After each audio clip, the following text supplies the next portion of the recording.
sempre todas as semanas aqui com a gente, o Alexandre Brito, nosso psicólogo. Olá, Alexandre, muito boa tarde. Olá, Leandro, boa tarde.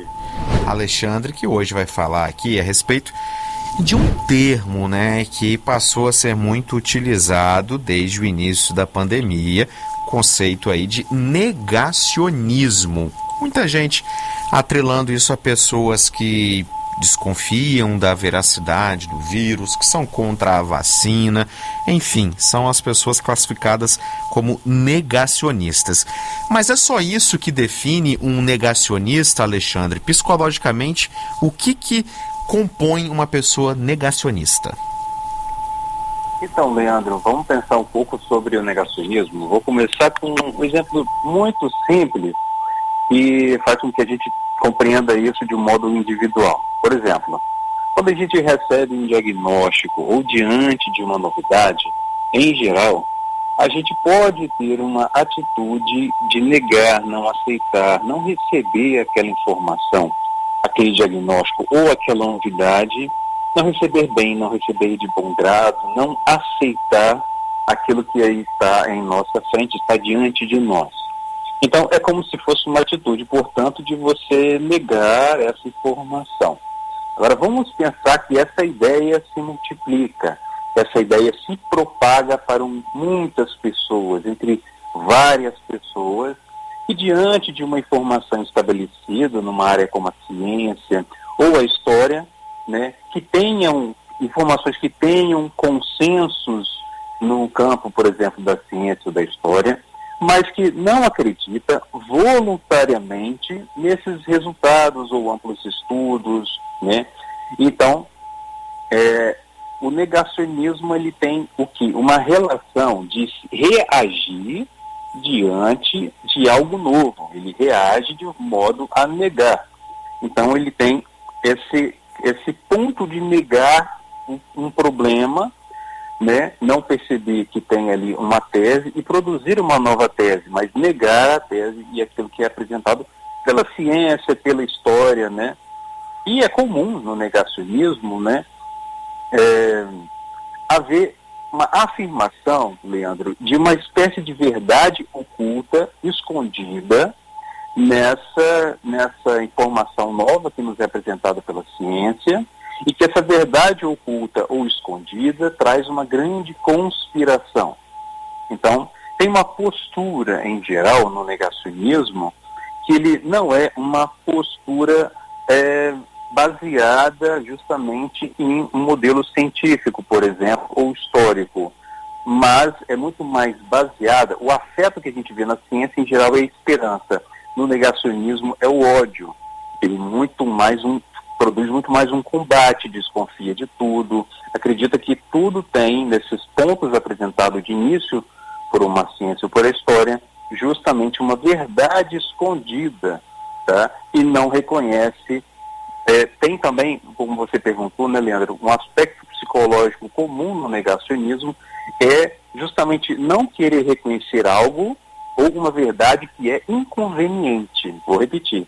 Não reconhecer algo ou uma verdade que para o negacionista é inconveniente. E veja bem, negacionismo, pessoal, não é questionar a ciência. A ciência ela é amplamente questionável. A ciência ela mesma tem esse movimento de mudar de opinião, de mudar de teses. Não se trata de você não ter a questão da dúvida, não é isso.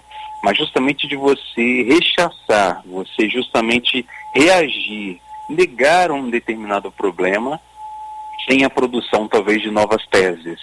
Então, isso é um problema, que a gente percebe diante do negacionismo. Leandro? Alexandre, para a gente não ficar só focado tanto na questão da pandemia, que o negacionismo a gente vê líderes políticos, enfim, muitas pessoas aí tendo essa postura negacionista, mas para a gente falar do nosso dia a dia mesmo. A gente às vezes usa muito o termo assim, eu estou em negação, fulano está em negação, às vezes sem aceitar algo de ruim que aconteceu, um término de um relacionamento, talvez uma demissão do trabalho, um resultado ruim, um processo seletivo, a pessoa está vivendo como se aquilo não tivesse tivesse acontecido. Isso é muito comum a gente falar, nossa, fulano está vivendo em negação. Isso pode ser caracterizado também um traço de negacionismo dentro de um fato do dia a dia, porque a gente pensa muito no negacionismo ligado à ciência, como você disse, mas dos nossos acontecimentos corriqueiros, cotidianos, a gente também pode classificar assim? Nesse caso, Leandro, seria muito mais mesmo um aspecto psicológico chamado negação mesmo, uma atitude de negação. Então você pode negar, por exemplo, um fim de um relacionamento, você não aceita. Você pode negar um diagnóstico de talvez algum problema de saúde que você pode vir a ter, ou um prognóstico que você precisa trabalhar algumas questões de saúde para você não agravar esse adoecimento. Você pode negar o presente em detrimento de um passado e viver uma vida ressentida e nostálgica. Você pode negar o presente e viver o futuro o tempo todo, um excesso de futuro. Você vai ter uma vida ansiosa, com medo muitas vezes. Então são atitudes de negação que a gente está percebendo que podem trazer agravamentos para a saúde. Não significa que não é que existe um antídoto contra a negação. Às vezes ela é uma reação imediata, mas que com o tempo e a gente vai desenvolvendo uma espécie de consenso, de uma espécie de procurar entrar em consenso com aquilo que acontece, com esse diagnóstico, com esse futuro, com esse fim de relacionamento, enfim. Mas o negacionismo em si, ele é muito mais relativo a um pensamento que alcança mais pessoas. Tanto que uma das características, Leandro, do negacionismo é a boa retórica, né, que ele produz, portanto, o convencimento que tem uma relação aí de trazer uma verdade enganosa para muitas pessoas que estão desavisadas, né? Traz uma questão de uma ideia oculta, uma verdade oculta, como uma conspiração internacional, né? Ele traz informações descontextualizadas. Existem os falsos especialistas, né, que não têm critério científico ou estão ali com alguma espécie de atitude de charlatanismo, né? Então, fala verdades também que são convenientes para si. Então, a negação, Leandro, realmente ela acontece muito em nossa vida cotidiana, e quem vive em negação tem grandes chances de adoecimento. Bem como o negacionismo também impede que existam alguns avanços em alguns pontos da história e da ciência. Então, as duas atitudes, elas precisam ser conciliadas com a verdade, com uma espécie, mesmo que a verdade seja provisória, e que elas tenham ali uma relação também de atitude diante da própria vida. Porque se você nega, por exemplo, um diagnóstico, você pode vir a morrer e não se cuidar, né? Sem dúvida. Agora, Alexandre, para a gente finalizar, você estava falando também do fato até de que muitos negacionistas, né, o discurso negacionista, ele acaba partindo de muitas lideranças. Dá um exemplo internacional para a gente sair um pouco daqui. Eu estava pensando no ex-presidente dos Estados Unidos, né, o Donald Trump, que ele encerrou o mandato dele falando que ele não perdeu a eleição. Ele se recusou a comparecer à posse do seu sucessor, falou, não, eu ganhei a eleição. Mesmo com todos os estados passando os dados, né, batendo aqueles dados, de que todas as urnas foram apuradas e tudo mais, ele se recusou. E ele tem milhões de seguidores e apoiadores que defendem aquela ideia. As pessoas, elas seguem, né, como se fosse uma seita, né, elas têm um líder. Agora, o líder mor, pensando assim, tanto nesse caso como em outros casos aí que a gente pode pensar, será que ele nega realmente aquilo, Alexandre? Ou ele sabe que as pessoas são propensas a acreditar nesse tipo de teoria e tudo mais e passa a ser algo estratégico para se aproveitar até do negacionismo das pessoas que estão seguindo ele? Perfeito, Sandra. Você trouxe dois elementos que a gente conversou aqui. O primeiro é justamente a atitude passional. Então, o Donald Trump nega, mas não nega simplesmente com fundamentos. Ele nega com bastante passionalismo, vamos dizer assim, criando uma palavra nova aqui, com atitudes passionais, promovendo talvez a revolta, uma raiva, um certo ódio diante daquilo que ele diz, que é outro ponto também que nós trouxemos, que é o quê? Uma verdade que foi inconveniente para ele. Lembra que eu falei? Então, perder uma eleição é inconveniente para ele.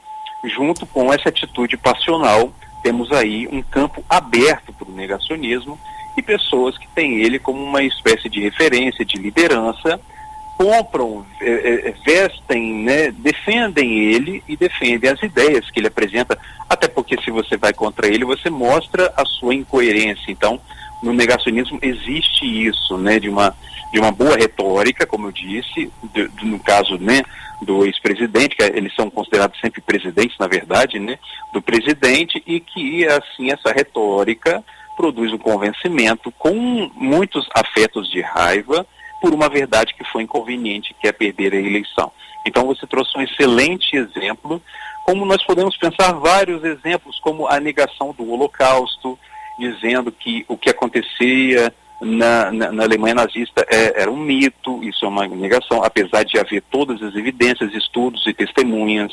Quando, por exemplo, o heliocentrismo, né, o Sol se tornou o centro e não mais a Terra, de Galileu Galileu, ele foi obrigado a voltar atrás, porque era negado que a Terra não era o centro do universo, ninguém aceitava, então foi negado essa nova descoberta, né?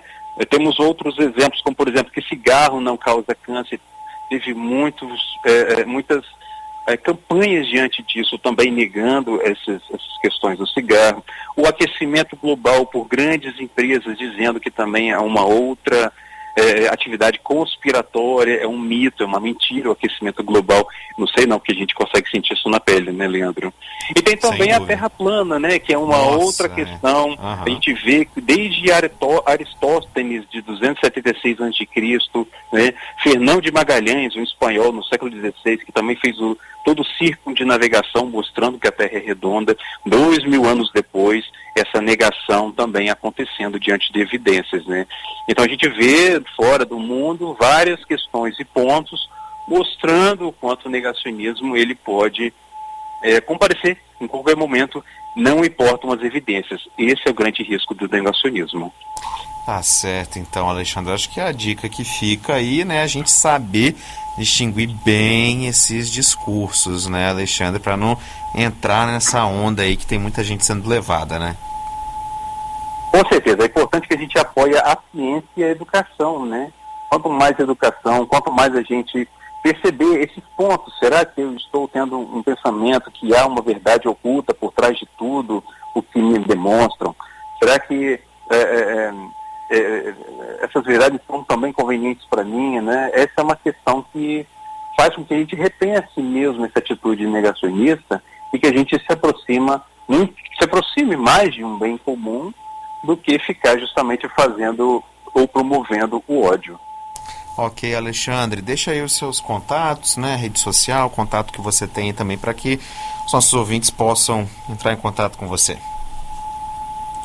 Claro, Leandro. Olha só, pessoal, quem quiser entrar em contato comigo, meu WhatsApp é 27 999 43 1968, 27 999 43 1968, para psicologia clínica ou palestra. Quem quiser me seguir no Instagram também, é Alexandre _Psicologia. Eu troquei agora, Leandro, antes estava um pouco difícil.